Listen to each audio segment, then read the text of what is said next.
New York has legislated that recreational adult use cannabis will be available for sale in New York. But in order to sell cannabis, New York first needs to grow it. The regulatory roadmap for adult use marijuana production and distribution is still being hashed out. But New York has already approved a select number of conditional cultivator licenses. This week, David Lombardo checked in with Allan Gandelman, president of the New York Cannabis Growers and Processors Association, to see where New York's budding cannabis industry stands. So thanks so much for joining us from your farm office, Allan. Thank you so much for having me. So you already wear a lot of different hats. You're the president of the New York Cannabis Growers and Processors Association. You've got your own farm in upstate New York, but your resume is growing as you will now be serving on the state's Cannabis Advisory Board.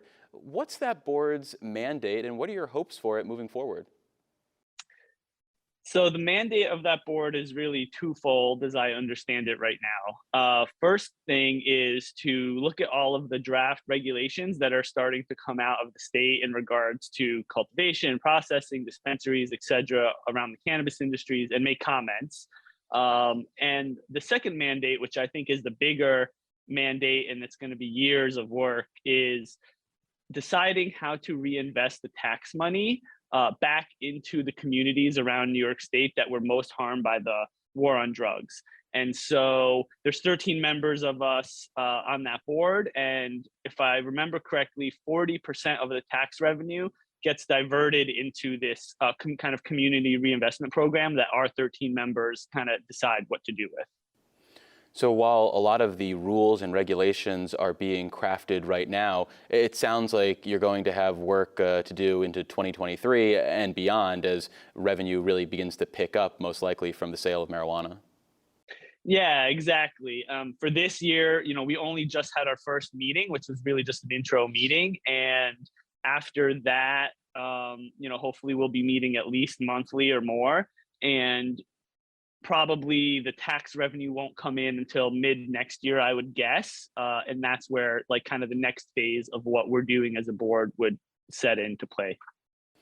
So you're one of about 220 hemp farmers in New York who've been granted conditional licenses to grow marijuana this summer so that when and if dispensaries open later this year, they have something to actually stock their shelves with. How is the growing season going so far for you? For me personally, the growing season is amazing. It's been a dry summer, but a really nice summer for growing cannabis. Our plants look fantastic, and we're going to have a really good, high quality crop this year. And I mentioned that more than 200 farmers have been greenlit to grow marijuana in New York, but we're a state of 19 million people. So when you think about the demand from adults that might pop up once dispensaries are up and running, will we have enough crop to actually stock shelves for more than a week? We'll have enough crop to stock shelves for more than a week. It might only be 3 to 6 months, though. It depends on how many dispensaries the state opens up. Even with all these 220 farmers, if you look at what the state consumes in cannabis, it's probably millions of pounds a year. And each farm can only grow up to 1 acre. So it's really a good start, but it's not going to satisfy the entire industry. It's maybe going to satisfy 10% of the need. And so there's a lot of room left for more licenses across the industry. And that's where the state has to continue rolling out regulations and rolling out licenses. But ultimately, it's going to come down to how many dispensaries are there. This new $200 million fund is available to start funding these justice-involved dispensaries. And so we're going to see how that rollout looks like over the next 6 to 12 months.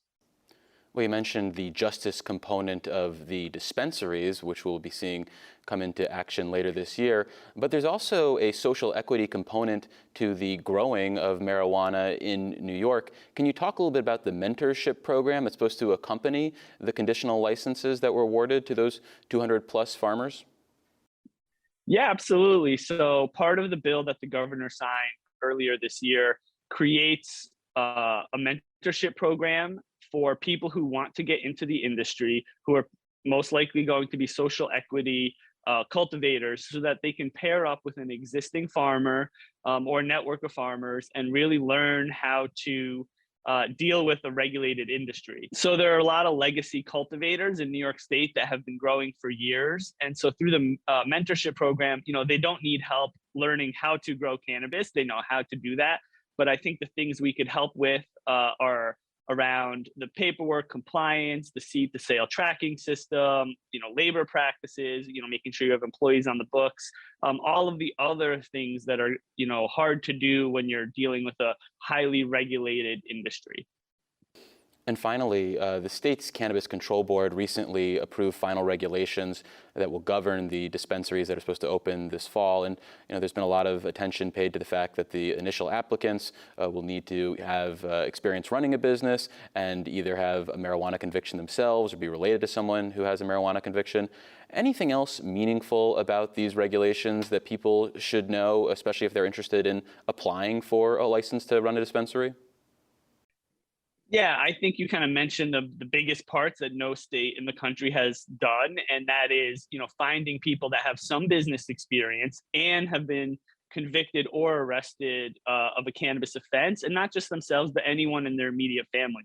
Really trying to find the people that have been, their families have been affected by the war on drugs, not just themselves. So that's unique.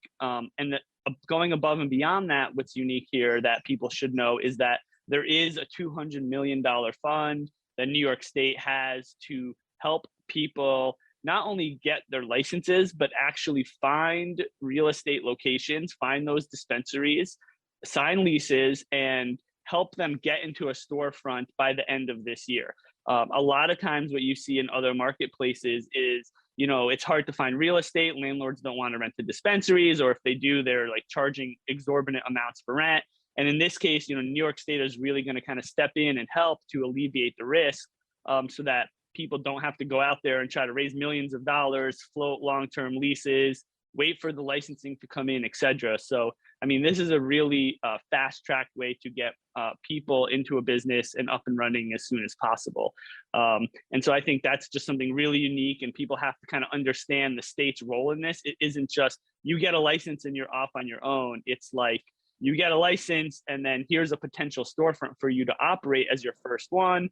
And then in the future, if it's going well, you could open up, other storefronts down the line. Well, we've been speaking with Allan Gandelman. He's the president of the New York Cannabis Growers and Processors Association and a member of the state's Cannabis Advisory Board. Allan, thank you so much for making the time. I really appreciate it.